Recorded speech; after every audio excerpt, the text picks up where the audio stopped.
The city's budget committee is going across Toronto to hear from the public. The very first consultation taking place tonight at the Scarborough Civic Centre. Dozens of people from the community expressing their concerns about the proposed 2020 budget, with many of them speaking out about a controversial TTC fare increase. I think it's a really sad sign if our public transit isn't serving the public.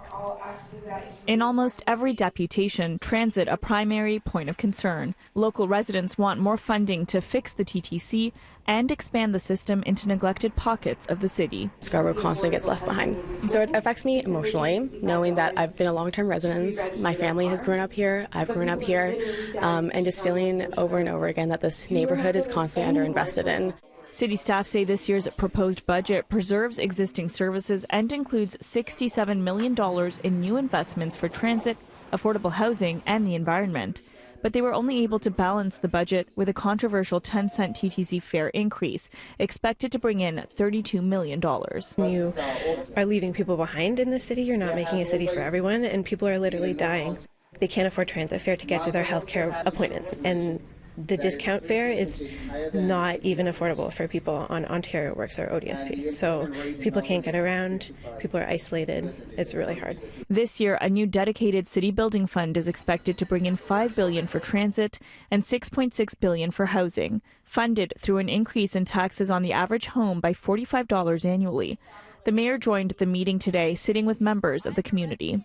I think the consistency of people mentioning housing or transit or both, really coincides with the priorities that we've set in the budget. And people always want more, of course. That 10-cent fare increase, though, has come up quite a number of times. What do you say to those citizens who say it's just getting too much? Well, I say to people that if we're expanding service, we have to pay for it.